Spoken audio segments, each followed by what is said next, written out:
the next competition format we're going to look at is better ball. Now we've got two golfers here playing together as a team, playing against teams of other two golfers from around the golf club on the golf course. Now these two guys are probably going to pair up with another two golfers to play a four ball, but they're actually playing as two separate teams. They're not playing as a four team, they're playing as two twos.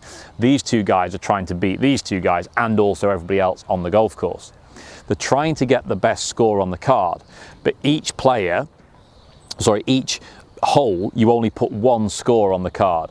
So let's imagine that we're playing a hole now towards the bucket and it's a par 4, and this guy hooks it left and he goes out of bounds.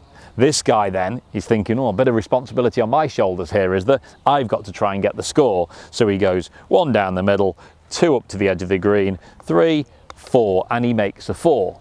This guy's very relieved because he wasn't going to make a 4 having hitting it out of bounds. So the 4 goes on the scorecard and off we go to the next hole. So on the next hole, both players are back in it. Both players are trying to make the best score possible on the next hole. Now, there is a little bit of tactics in this because you might imagine as a pair, you might know each other, you might know each other's games a little bit, and you might know that this guy's pretty unreliable on the tee, particularly if there's out of bounds to the left or the right.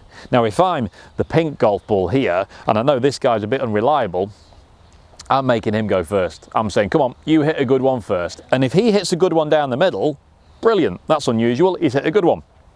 That means that this guy can take the driver out the bag.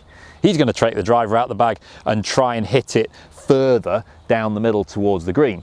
That's good tactics, because what might happen is if Mr. Unreliable does his unreliable thing and slices it out of bounds, this guy can then change his tactics a little bit and think, well, I'm just going to play safe because we need one score on this better ball format. We need one score. So this guy's then going to keep it straight down the middle, maybe with 3-wood, maybe with hybrid club, but he's keeping it straight. He's de-risking the situation because this guy's probably not going to be able to help.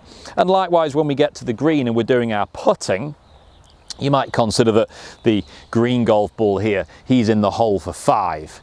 Now the pink golf ball's got a 6-footer down the hill for a 4. Now it'd be nice to get it in, but what I really wouldn't want to do if I was playing by myself is 3-putt it.